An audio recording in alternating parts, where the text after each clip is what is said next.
Hello, everyone, and welcome to another episode of the Business Growth Show, where we talk about all components of business and how to utilize them for exponential growth.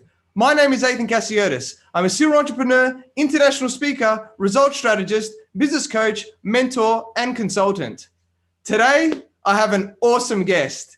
He is the founder and CEO of Day One, which is a fellowship of entrepreneurs who are leveling up how they start, build, and grow new businesses. Prior to founding Day One, Andrew was the Chief Innovation Officer at Human Ventures, a startup studio in New York City. In his time at Human Ventures, Andrew led the incubation and launch of startups like Tiny Organics, Paloma Health, Loopy, and Milo. Welcome, Andrew Hutton, and thank you for being on my show. Athin, thanks so much for having me. Excited to be here. Awesome. It's so awesome to have you here as well. And I'm sure it's going to be an amazing show with a lot of value for everyone watching and listening today. So you're a very successful entrepreneur. So for those people who don't know who you are, please introduce yourself by telling us about you and your journey. Yeah, absolutely. So I won't go too far back past my time at Human Ventures, but I got my start in most things business as a consultant. A lot of folks do. I love my time. I was at Accenture for about 4 years where I cut my teeth, right, on all things business. Definitely not entrepreneurial per se, but every other aspect of how to show up in the world. But I also, you might know Accenture as a big management consulting firm, wearing suits and ties, but I was there and I lived at the intersection between the management consulting, the right side of your brain, and the creative design innovation consulting world, where I was using design thinking, design strategy to help companies create new products and services, as well as build innovation capabilities. And so pretty multifaceted. And it was from there that I jumped over to the world of startups. Like most consultants, I was pretty eager to get closer to the game, right? Get on the ground floor. I looked around and said, where are the real innovators, right? It's not necessarily within corporates. And so entrepreneurship was calling me, and was amazingly fortunate to find my way over to a place called Human Ventures. So if you don't know how startup studios work, Human Ventures is a venture capital firm. So capital behind it, investing in startups. But instead of just looking around for the best startup at a specific stage, we built our own businesses. We built our own startups. And so I was on the team and then eventually started to run the team that was incubating and building and launching new startups. And so you can imagine, the learning curve and the journey of building a machine to build businesses, a factory, as well as every single business has its own flavor. So we launched about a dozen businesses in my 3 years at Human. We obviously took a lot of other shots, dozens of ideas, explorations, entrepreneurs worked with. But after 3 years of that, I was ready to figure out, one, what can I make on my own? Where do I go next? As well as, within a startup studio, we worked with some of the best entrepreneurs in the world, but it was a small number. It was a handful, right? 12 businesses in 3 years. And as I was looking around for what was next, I got really excited just about the way the world was changing and how more and more and more and more people are becoming entrepreneurial. And it's not that changed overnight in 2020, although the pandemic very much pushed people into sort of new ways of thinking. People definitely jumped off the ledge last year, I think more than ever. But there's just so many more entrepreneurs than there are, funders and venture capitalists and people, investing and supporting. It's a tiny little percentage. And so Day One's mission, and what really drove me to start Day One, was how can we support orders of magnitude 10x, 100x, maybe 1,000x more entrepreneurs with an ecosystem that looks like venture, but operates a lot differently. And so that's what we've built with Day One. If you come inside our fellowship, it feels like you're in an accelerator, right? It feels like you have mentorship, you have coaching and guidance, you have resources, you have deals, you have everything that we could bring together to help an entrepreneur get their start and do it sort of on the right foot, firm foundations, the right guidance. But we've uncoupled it from venture capital. It's a fellowship that's open to everybody. It's a fee for a service, which changes the game. And we're here to help, like I said, orders of magnitude, hundreds of founders coming through our program. So we've been doing that just since the summer of last year of 2020. So getting almost up to a year now. And we're just getting rolling with the programs that we run. But if you just think about me, like I said, I've been in New York. I didn't even cover that stuff, but I've been in New York for a long time, about a decade. Obviously, Human Ventures was in New York. We live in a remote world these days, so kind of getting out of the city. But yeah, just love supporting entrepreneurs and a student of the process. How does an entrepreneur do what they do? How does a founder get started, get going, start to scale, and I don't know, every little bump along the way. Those are the things that really get me going. Yeah, I love that. Such an amazing story. And I love hearing the journeys because, yeah, you can see how the things, all the way through. And I recently finished an MBA in majored in entrepreneurship subjects, and we actually did some design thinking, right? And I think it's a very powerful tool. And, I think maybe because a lot of people really don't know what design thinking is and how it's different. So do you want to maybe, I guess, elaborate a little bit on what that is and how it's different to the way we normally do things?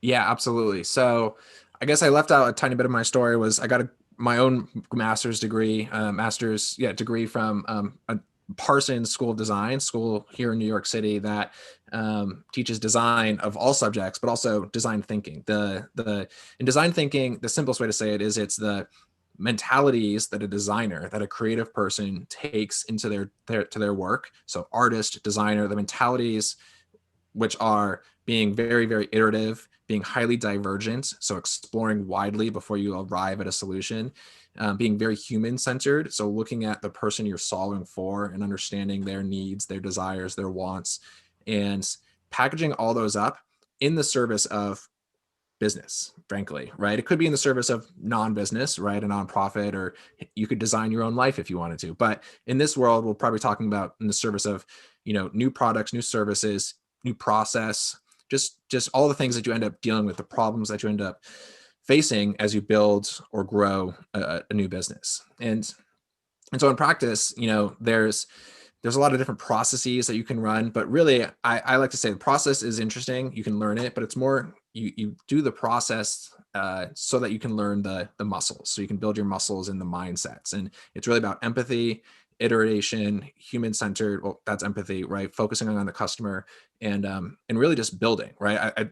A lot of us business folks who come from MBAs or consulting, there's a lot of thinking and some strategy and some talking, but building and shipping and learning by doing it's a different mindset, and it's really powerful, especially for entrepreneurship. You have to be building. So it's probably one of those things. Design thinking is probably one of those things that entrepreneurs have been design thinkers since the dawn of entrepreneurship, right? It's part and parcel of it. It just now has a new name and sort of a different discipline. But yeah, it's absolutely critical to how anyone builds a new business.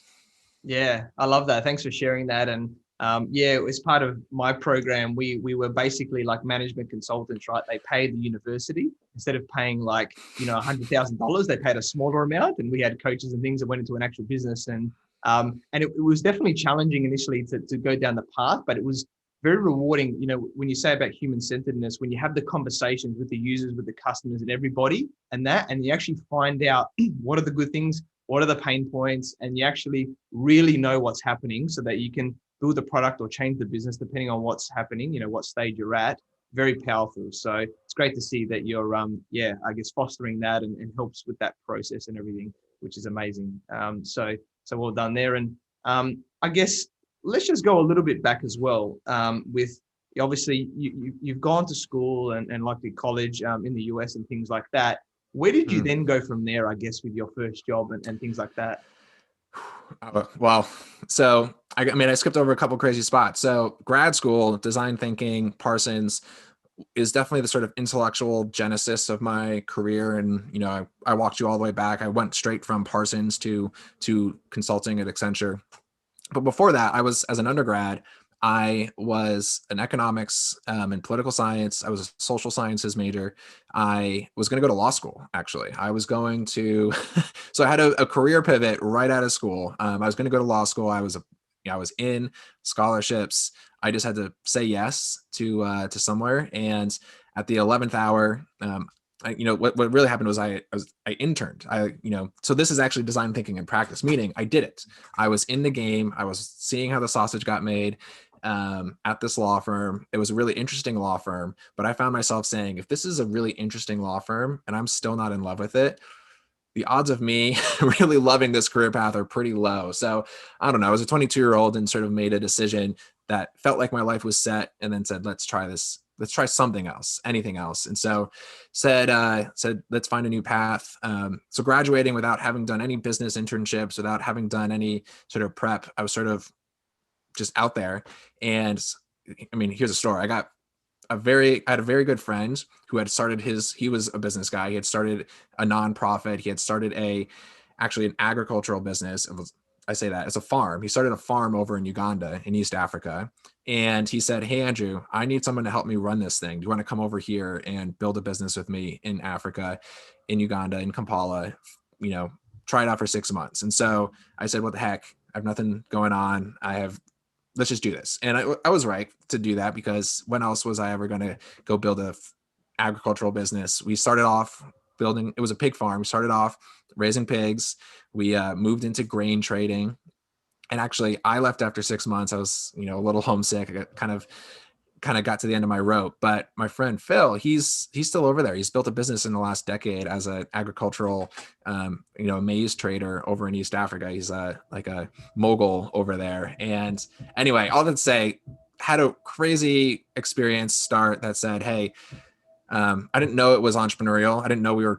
I had literally no idea. I was just thrown into the deep end. But when I came back, I said, all right, I want to keep making stuff. I want to keep doing, I didn't necessarily want to have a finance degree or a finance career. I said, I want to make stuff. And I said, who makes things? And the answer led me to designers. Designers make things. I should have said entrepreneurs make things, because it's very true. Entrepreneurs make things. That's what I learned later on in my career. But designers, and I'm not going to complain. Starting off with design as a background from there was an amazing road and journey. But yeah, absolutely. I am like a poster child for just like following your nose, going one way, shifting over here, taking an adventure, and then I don't know, life works out from there, because saw the world and learned a lot along the way, for sure, for sure. But crazy ride. Can't say anything else. That's amazing. And it's great that you shared that with everyone. And I think, like you said, the biggest thing out of that is you actually saw that you weren't liking it, or, you weren't in your elements and everything like that. And you were like, okay, what do I want to do? And you made that change. And I think a lot of people have a bit of fear. They want certainty, they want these other things, and they don't follow that dream, and then they maybe do it too late, or some never do it. And, that can really hurt us, right? Down the line, if you wonder, really what if? It's great to see that you did that. And I think that should inspire everybody listening today, that if you are thinking about doing something different, you're not exactly happy with what you're doing in whatever situation that is, and if you want to do your own thing, go with that, because it's very powerful.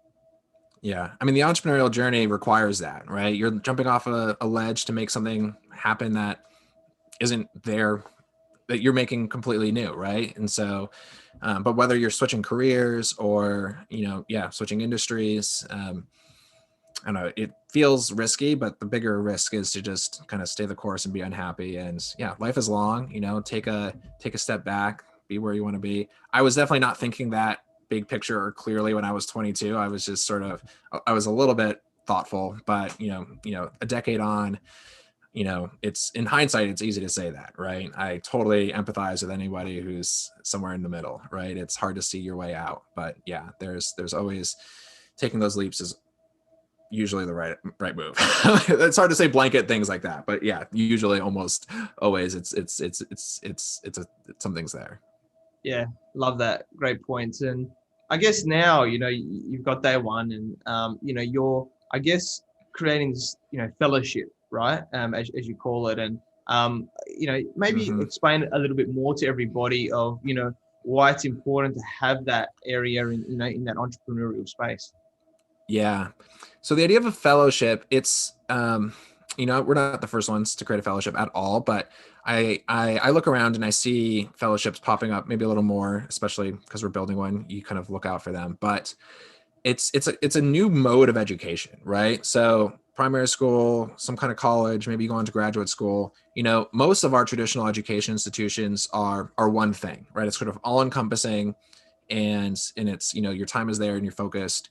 You get out of that, you're in your career. Yeah, there's plenty of, follow-on educations you can do courses, but the idea of a fellowship is the mix of education and practice, meaning we're here to teach and help people grow and learn, but doing that through not putting them to work, but guiding them through their work, right? It's meant to be completely 50-50 or 100% and 100% of learning and practice. And I think that's what the idea of fellowship encompasses. So it's not just courses and classes where you're kind of being academic, and it's not just learning on the job, right? You're allowed to be trying new things and taking new directions.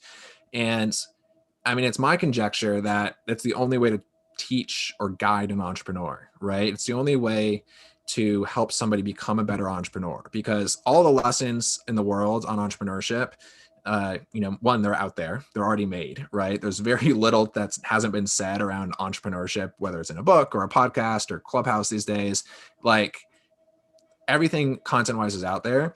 Entrepreneurship, because you're doing something new, and it's almost certainly new for you, right? Because we've been brought up in one mode of working and learning. So entrepreneurship is new for you. It's just like new muscles, and it's a whole new thing, right? If you're trying to do something innovative, it's fresh and new. So it's new on 2 degrees, on 2 levels. And the only way to know if it's going to be something or to see if it's for you is to try it out. And so the idea of a fellowship, the idea of day one is we're the safe place to go try those things out, and to not spin your wheels, to not bash your head against the wall. It's teaching to help you know, like, okay, these are the steps, these are the stages, this is what it looks like to go ahead, and then coaching and guidance, right?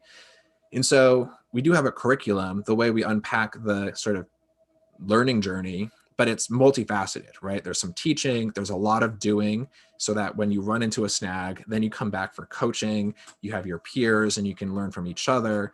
And so it's a multifaceted learning journey built around the stuff of building a business from the early stages, right?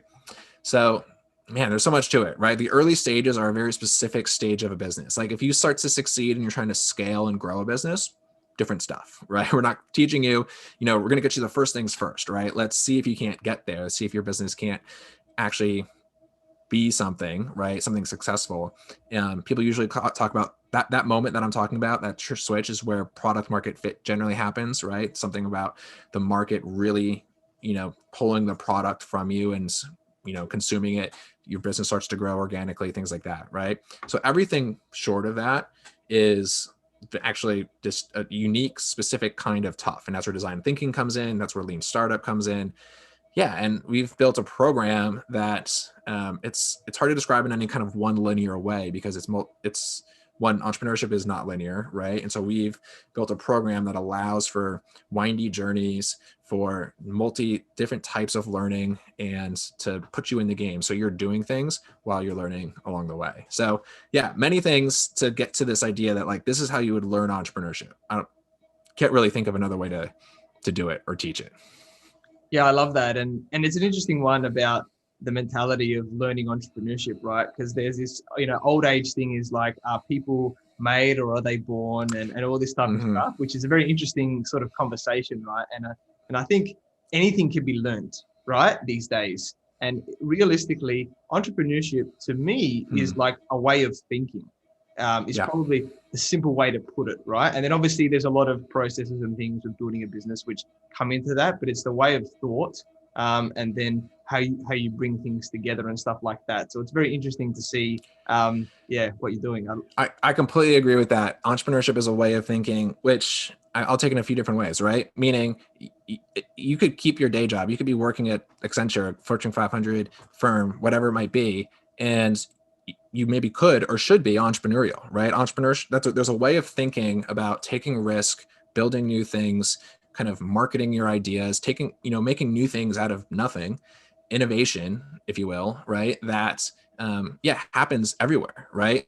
So there's definitely a world where entrepreneurship doesn't have to be the realm of just startups, right? Entrepreneurship is very much, a driver of all kinds of innovation across the economy. And so completely agree. It's a mindset, right? It's a mindset, and it's like muscles, it's capability, meaning sometimes sometimes it is thinking, it's deciding what to do, but as often as not, it's like gearing up to go do a hard thing, right? It's like feeling confident that like, I'm going to go lift this weight and I can do it. And if I can't lift it today, I'm going to practice and get there until I can. Right. And so it's habits. So it's mindset, it's habit, it's a way of thinking and a way of working. And then, so the way we unpack that, right, is we respect, and like, it's 100% our perspective that entrepreneurship is a mindset. And so everything we try to do is get you to experience that mindset. I can't tell you about a mindset and get you to like have it. You have to try it on, right? And so we get you to try on entrepreneurship. We push you over the ledge and say, you're going to do these things in this order through this program, and you're going to feel it, and you're going to feel uncomfortable, and you're going to feel pushed, right? But we're there to guide you. We're there to tell you how to do it. We're there to be your shoulder to cry on and catch you when it's hard and you mess up, right? But we're putting you into the position to try on these mindsets. So that's thing one. And then thing two is we're teaching you all the stuff that you don't know because entrepreneurship is fresh.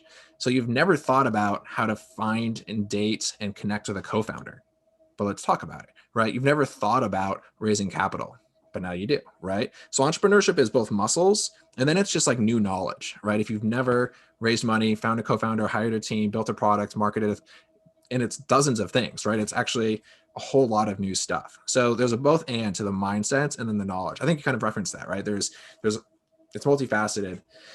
And yeah, it's definitely a lot, right? People come to day one and somehow you can't really consume it all, right? And we're aware of that. Like everyone's going at their own pace, going through their own journeys.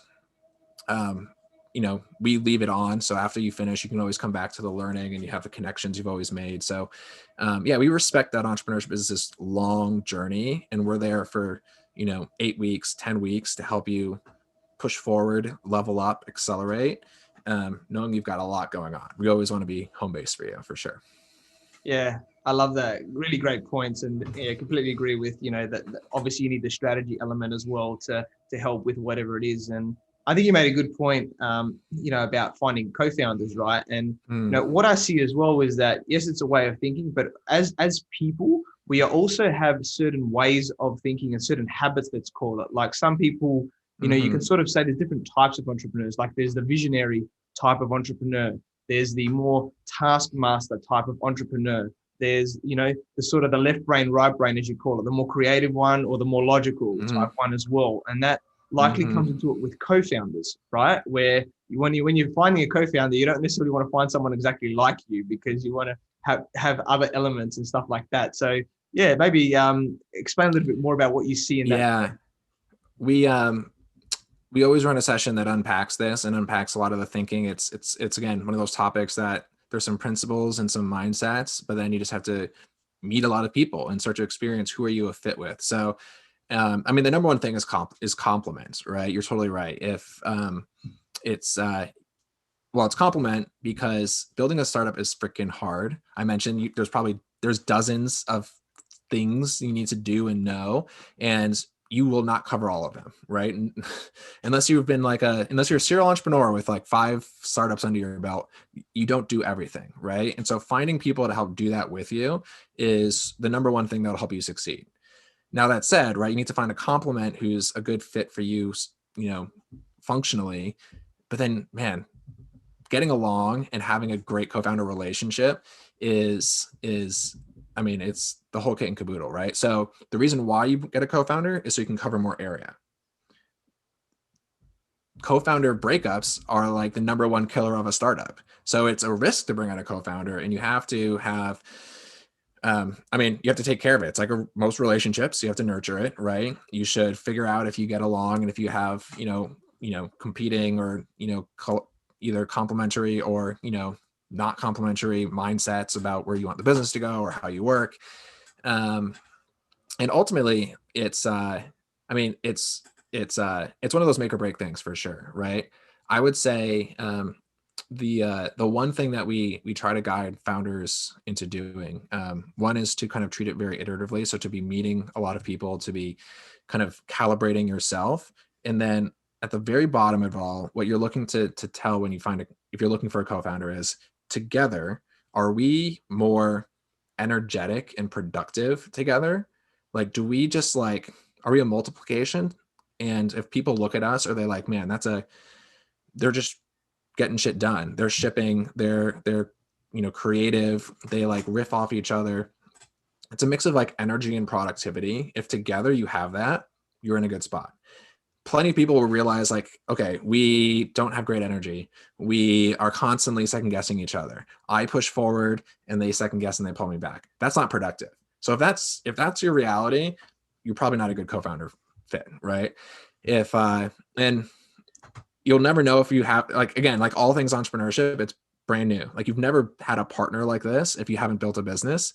And so you might as well, so if you're fresh into it, go meet a lot of people, right? Go try it on, collaborate with people, have jam sessions with people about your idea, about their idea, as much to just feel it out, what it's like to be in the sort of like same wavelength sync with somebody as it is to, get cool ideas and get feedback on your business, right? Again, we kind of think of that way and we say, well, how did we design for that? We have dozens and dozens of people in a fellowship where you can just collide with each other, right? And you can just interact and you can be like, that kind of person drives me nuts. I will never be a co-founder with that kind of person. Or, oh my gosh, I love what you do. I need to work with you, or that type of person, right? So like all things entrepreneurship, if you're fresh into it, you just have to experience it. And so I don't know, I keep coming back to this. There's no way to do it unless you do it. And then up until like nowish, right? You basically just had to jump and start, right? How else would you do it? I mean, that's what I would encourage everyone to do. Just jump and start, right? There's a ton of caveats to that, right? Don't just like quit your job when you have nothing. Like but like, don't quit your job. Just do a side hustle. Just like be entrepreneurial, meet people, get active, right? Like nothing is accomplished or learned or done without like putting things into the world, whether it's activity or building something or a landing page or whatever it might be. So always just like get doing, right? Activity counts for almost everything here. Yeah, definitely really great points there, and love it. Meet people and make it happen. Take the action. It's always the best way to get that momentum going. And you talked about, what could be potential issues. Maybe let's unpack that a little bit more. It's saying, obviously you've been there working before in Human Ventures, and now obviously with Day One and everything. What do you see are the biggest issues and hangups and things that founders are running into? Yeah, it's it comes down to the stuff that you might see or read about, which is, it comes down to the like clear articulation and essence of a problem and a solution that is just like not an obvious fit. It can be very unobvious, right? But a clear, like, oh my gosh, that scratches that itch. That's the solution, right? We just had a mentor come in and give a talk today, and he was talking about, and we were talking about MVPs, we're talking about shipping, right? And so what I see is most founders have a pretty loose idea of what to build, and they have a lot of work to do to go build something, put it into the world, try it out, and get people to react, see it, and kind of like start to tell them where to go, right? Because they all pretty much have one vision of the world, and it's almost certainly not the like perfect fit. Like think of it like a puzzle, like a jigsaw puzzle, right? Like the problem is this like uniquely shaped hole, and your solution needs to fit it. And most people's initial ideas and solutions are just whatever they dreamed up, right? And they're trying to drop it in there. It's not going to fit, right? So you have to dream it up, you have to ship it, you have to be very, human centric and listen and be very close to this customer. And so the thing that I see a lot of founders on is they're at that like very early loose stage. I've heard of this problem, or I have a few, I have an insight around it, and I have an idea. And it's realizing that until I go through many iterations and many conversations with this customer and many iterations of my product, that I really have a fit. Another way to say this is most folks don't realize how long and arduous even the early stages are going to be, right? It's not going to be this like bam, bam, ship it, go, right? Kind of thing. It's going to be, it's a bit of a grind. It's a bit of a process. And when we get folks who are at the beginning, or even so we get folks at the beginning and sort of the middle, right? And the folks in the middle are just like, they're just like in it. They have things, they're continuing to learn. It's all in front of them, and they have to kind of unpack what they're learning. Folks in the beginning, they haven't hit it yet. So it's about getting them to hit it and getting them to understand this is going to be work, right? To get to this thing. I don't think anyone starts a business without realizing it's going to be work, but almost everyone who starts off fresh, they start on a high. It's really exciting. They feel like tons of motivation about leaving their job and jumping into the entrepreneurship. And ultimately it's just like a lot of hard work, and it's very ambiguous work. You don't know what the next thing is. It's very, ambiguous work does a lot to you, right? You feel the uncertainty kind of gets at you, right? You might start to feel unmotivated because you don't know the next move to make. And that's like a very bad spiral, right? And so as you get into this, there's an emotional element that's really tough. And so, yeah, we keep encouraging folks, just like, keep doing this. This is the work. It's a little bit of trust the process, right? And knowing that there's going to be something if you keep at it, especially if your insights are strong or you're being really human centric and very close to your customer. But yeah, it comes down to that core nugget. So this mentor who was talking today was sharing his story, right? About how he had some big grand vision. He wanted to go sell this product to these big companies. And along the way, they kept asking for this one little thing. And he's like, that's not what I do. I do this. And he said he did it for a year. And I know, because I was along the way, I was, collaborating with him for a year. And eventually he's like, okay, ego aside, this is what they're asking for. And it felt small. It felt not like the big thing, but it's what they wanted, right? And he's an experienced guy, and it took him a year to get out of where he wanted to go versus what the customer really wanted. So it's kind of having that like intuition and sense for what's really the thing that's going to take off that the customer wants, that brings them the value that is the thing. And people have to get rid of that ego. So tons of stuff there. I think that is the number one thing. Maybe I'm have a little bit of recency bias because we literally talked about it today, and it's, but I just had my own aha moments. I was like, I remember you doing that, and it's cool to see you go full circle, right, with this mentor. And now, and then I see it in all the fellows these days too. So, I'll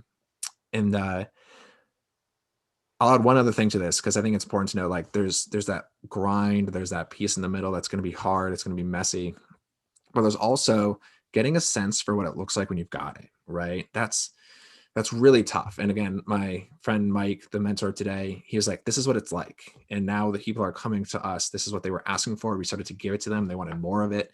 And getting that feeling of what it's like, so you don't settle, and so you don't just like grind against an idea that's not going to work, is really important. So we bring in all sorts of experienced founders, like my friend Mike, like folks who have built really big businesses, and get them to say, like, what's it like when you find it, right? And it's like completely a feel thing, right? Because it looks different for all sorts of businesses. It's not a metric per se, as much as people think you can measure product market fit. I kind of don't think you can, right? So calibrating that is what all first-time founders don't have, and they need to get there. And so it's again, a bit of only you can do it by experiencing it. I don't know. So much of what as I go through this, I sit back and I'm like, we just need to help people just like get in and stay in the game, right? Because it's all an experience thing. It's all almost about surviving. And if we can help them along the way with, some shortcuts, some avoiding rookie mistakes, just so they can get to the real hard stuff and then get through it, we'll have succeeded. And I think these founders will have succeeded too. Yeah, love it. Really amazing points there. And, it reminds me of something that I tell my clients at the start of when I work with them as well. It's about pre-framing them, right? About saying this journey is going to be challenging at the start, especially, right? It's going to test you a little bit. You're going to have to start thinking a little bit differently. And like you said, what your original idea is not necessarily going to be the end idea. We don't know what that's going to be yet, but let's see what happens along the journey from, when you're speaking to other people, depending if it's a product, if you're trying to get something and you can't get it and you've got to pivot, there could be so many different things that could happen, right, in the market, and things like that. So it's very interesting. And for those people that just don't know, if they're at an early stage, when you mentioned MVP, that's a minimum viable product. So that's like the minimum you can have in a business so that you can put something out there to see if people are going to buy this, basically, right, from you.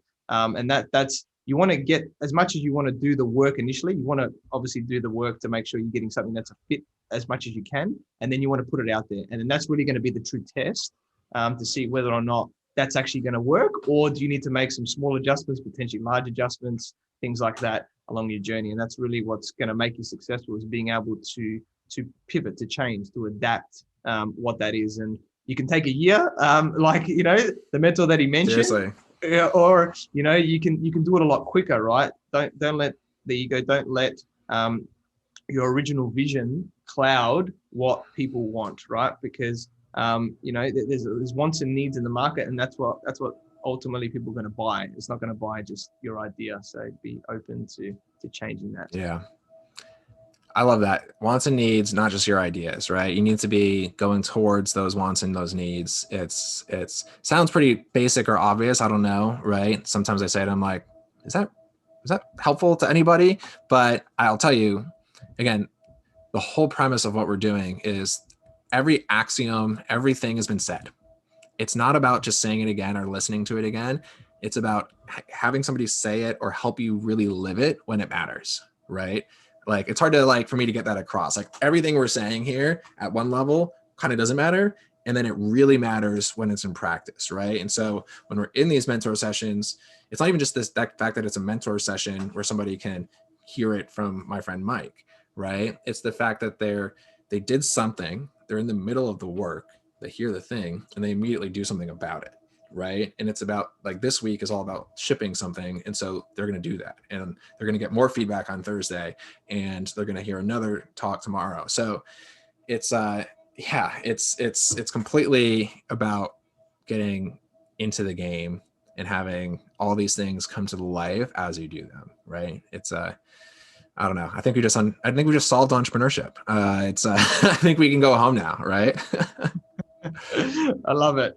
True. That's definitely a way of looking at it. As long as you put the work in, right? That's the biggest thing. It's not like you're going to go in and go, I've got this amazing idea and it's just going to fall into my lap and I'm going to be a millionaire. It doesn't work like that's why you coach. That's why you get in the game with folks, right? It's so much more effective, right? It's the only thing that's effective, right? Yeah. And it has scalability, and it depends what you want, right? Some people, can also be potentially entrepreneurs and things like that, right? Like where you were sort of a little bit at Accenture, other businesses, right? Where you work within a business. So you might be working with the founders as well on that level. But, whatever level you're at is aiming to make, the world a better place, solve some problems out there that need to be solved. And that's where it's going to, One of the things that we're working on, this isn't even like out in the world yet, but I'll tell you what we're working on, right? So the idea of our fellowship is very much kind of flagship. It's for these entrepreneurs. But I think a lot about the folks who are either just getting started or even just one step before they get started, and they're entrepreneurs, they're creatives, they're innovators at Accenture, at, Fortune 500s, whatever it might be. And whether it's for their existing job or they're sort of percolating, thinking, where do I go next? That's a really exciting moment to me, right? And it's distinct from the we're in it, right? Where you need everything, but it's a little bit closer to the, how do I pull I think the two ingredients, it's ideas and people, right? How do I get around interesting ideas? And again, ideas are a dime a dozen. So how do I work through them? How do I understand if an idea is good or not? And then how do I meet those people, right? Whether it's to actually build with as a co-founder or just to smash my idea against and get some feedback. And I see that actually, that's where we're going to go next is day one, is we're going to create it's kind of like a gym, right? It's kind of like the CrossFit gym or the, I don't know, right? Like the boot camp for these ideas. And that's going to be something really exciting because it's going to allow us to bridge the gap between the corporate innovator and the entrepreneur, and the sort of getting them onto the ramp towards entrepreneurship. And I bet you can imagine what it's going to look like. It's going to be a place to throw ideas around, to meet people, but in typical day one fashion, it'll be structured, it'll be guided, it'll be, we'll seed it with experts and mentors and things like that. So yeah, I totally, and again, I came from that world. It's the logical journey of an entrepreneur. And so in our mission to help more people be entrepreneurs and to help more entrepreneurs build better businesses, it kind of makes sense. Like, let's go help the folks who are kind of inching towards the starting line, right? So to the people listening, if that's you, we're coming. We're going for the starting line as well as the sort of like one step out of the gates, right? And yeah, one of the things that I think a lot about, besides like the stuff of entrepreneurship that we're talking about, like I mentioned earlier, sort of the way education is changing, right? Like we're not like, we live in a world with like overload of information. So it comes down to how do we make sense of that information and how do we make it like practical, right? And that comes back to like these communities of practice, these fellowships, these ways people are kind of aggregating together to take the things that you might read or listen to or learn and then do something with, right? So I don't know, we're living in a golden age of like new educational platforms, right? I mean, we had old school stuff, we've had MOOCs, the idea of like courses like Udemy, and but now we have all sorts of like live programming and classes on all sorts of things that, I don't know, in this world of our pandemic where everyone went virtual, everyone said like, well, I got to find my people and it's got to be online, right? And so I don't know, we feel like we're playing in this awesome wave of like new communities, new ways that people are coming together online. And I don't know, it feels like the beginning of the future. Maybe it's dystopian because now we're like never going to see each other again. It's just going to be completely virtual. But I don't know, it allows me to chat from New York and you from Sydney. You know, it's like the coolest thing about this virtual world. So yeah, we're definitely in a golden age of new education and how that like allows people to make those shifts and jumps. It's I don't know, it's exciting to be a part of it for sure. Yeah, definitely. Really awesome points. And initially, I just mentioned that I really like the bit, and I like to say it, foundations, right, of business. You really need to understand those key foundations about what you need to learn, especially if you're in that, entrepreneurial stage of wanting to start, so that you can get that right mindset, the right strategies, the right tactics and things to help you along the way. So that's amazing. I'm definitely all about that of teaching people those things. That they don't have to do the MBA like we've done, right? There's other ways, quicker ways of doing it without going through, all the specifics. Let's take the gold out of that, and then yeah, awesome. Definitely the virtual world has changed a lot now, and I think it's a mindset as well, right? Like I say to people, it's about opportunities. It's actually helped us to connect around the world, like you said. We're different parts of the world at the moment, and we're connecting on this platform to help all the watchers and listeners today. And that happens with business around the world. You don't just have to go meet someone for a coffee down the road and hope to do business with them, as you can do business with anybody around the world. So look at it, as much as we crave human connection, so to speak, in person, that's going to happen at some point. Yeah. Depending on where you're at in the world. But yeah, look at it as an opportunity in that way, and really powerful. That's something that you hit the idea of like business around the world, right? There's one of the things that we were talking about, I think just recently inside of day one was the idea that, the world is, I don't know, this is silly to say, so much bigger than right? I think the fact that we all went inside and then all connected online has sort of opened up our eyes to like, wow, like it's not just about the people I see on the street or I see in my office. The world is really freaking big, right? And the borders matter way less these days.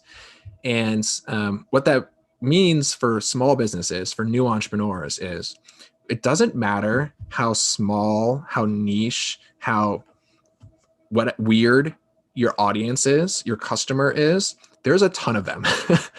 I promise you, right? And you may have heard the sort of advice or adage to say like, go like riches and niches, like go small. But it means it's so real. And nobody, whether it's an investor or anybody, should say like that market's too. I mean, there are definitely small markets, but you'd have to like really convince me if you were like, this is a small market. I'd be like, really? Globally? If you like, is it really that small? And the answer is no, right? Most businesses can get to a scale that's meaningful on a tiny, tiny sliver subset of the market, right? Of your customer base. So it's just something that I think is it's so important to say that because one, you should just not get told like no based on size of a market. And two, like, be weird, right? Go for the people that are like your tribe, like your specific folks. Like the weirder and the more narrow and specific you can be, the better shot you have of succeeding. And then eventually it'll get big. One, because that group is actually bigger than you think. And two, because then you'll just be you solve for one and you start to expand, right? That's how most businesses grow, right? So we were just talking about that today. And I think it's just so important to like completely double down on like find your tribe, right? Whether that's on Twitter, whether, I don't know, right? That's find your tribe and build for them, immerse in there. And, that's where all the great startup ideas are going to be, right? Don't try to be everything for everybody, right? Don't try to just like follow the trends, like be unique. And that's one of the best advices I can give anybody, right? And it goes along with being human-centered and finding these people, yada, yada, yada, right? So everything we've said fits into that, but yeah, don't, because the world is huge, you can just start selling from New York to Australia and it'll work, right? So go for it. Love that. Really awesome points there. And finally, I'll probably just, obviously, you've been around a lot and you're seeing like what's happening in the world. And maybe let's just finalize and touch on where do you see entrepreneurship headed, right, over the next 5-10 years, things like that, and maybe some final points as well that you'd like Absolutely. to share. I think this is sort of part of that point, right? Where's entrepreneurship going? Entrepreneurship, I think, is going to get atomized, meaning small scale entrepreneurship is going to start to be like maybe solopreneurship is going to become much, much more common. And whether that means like, one trend of that is the way there's more and more freelancers, right? So you have people not going into one job, but saying, hey, I'm going to do the thing I do, but for a lot of people, right? So freelancers are solopreneurs, right? You have people who like creators, TikTokers, folks like influencers, right? But on top of that, you have folks who would, maybe a designer, a coder, like a normal, right? A builder, somebody who would be an entrepreneur saying, I don't necessarily need to build this like rocket ship unicorn startup. I'm going to build something for my small niche. I'm going to build for 1,000 people and sell 100 of these and or sell $100 a month for 1,000 people. And I've got a good living, right? So I think I'm not the first one to kind of throw this idea out there, right? The idea of the passion economy, the idea of the creator economy, these are all happening. And I think they're the future of entrepreneurship. And it's going to be this sort of new layer. We're going to have all these entrepreneurs playing at this layer of sometimes they're side hustles, sometimes they're so lucrative, it's like they go retire, everything in between. And out of those ideas and those small businesses, those creator businesses are going to be the seeds of bigger and bigger ones, right? You're going to have unbundling and rebundling and things that take off. And so what that means is everyone should just jump into that layer, right? Start creating, start building. It's not to say it's easy, but it's so much more accessible, right? It's a place where you can just be. It's not, we're getting away from a world where it's like the moon or bust, where to jump into entrepreneurship means you must get venture capital, means you must create this huge thing, right? We're in a world where you can just like be an entrepreneur and have side hustles and simmer on these things and be a multi-hyphenate and try 1,000 things. So that's already happening. And I think it's going to go that way. I think the funding, venture capital and other funders are going to catch up and they're going to be like, yes, there's always going to be some like leading, technology unicorns coming out of, brand new technologies, artificial intelligence, biotech, space. They're always going to create brand new platforms. But most entrepreneurs are going to create smaller businesses and people are going to have to realize, hey, I don't know. I can be a funder. I can be an investor in these small businesses, have a big portfolio. I don't know. It's going to look a lot different. So I see investing looking differently because founders are going to do things differently and start to say, I don't want your cash. I want to do it my way. And if investors want to play there, they're going to have to find better terms, better ways to fund and be partners with these new entrepreneurs. So I'm here for that, right? Because I think that means we're going to have hundreds of thousands of millions of more entrepreneurs doing really interesting stuff. And the world's going to be so much more creative for it. Some will go back and be entrepreneurs. I don't know. It's just going to be like a very dynamic time over the next 5 to 10 years. So I don't usually throw predictions around, but I'm pretty sure that's going to happen. And we're at the advent of sort of a new wave of entrepreneurship, and it's fun to be a part of it. Yeah, awesome, man. Love that. And looking forward to seeing how that eventuates in the future. So yeah, we met through our networks where I learned about your awesome journey working in a variety of innovation-led businesses and now creating your own. And your Day One Fellowship sounds like a great ecosystem to help, early stage entrepreneurs when they need it most, to ensure their business is a success.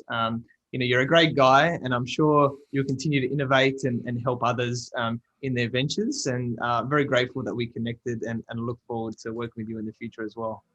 Likewise, Athin. Thanks for having me. This was a lot of fun. If you're keen to check out Day One, it's joinday1.com. Go hang out or go say hi, drop an email to us. We'd love to say hi back. And yeah, we have fellowships launching pretty much every quarter throughout 2021. And so check it out. It's going to be a big year for us.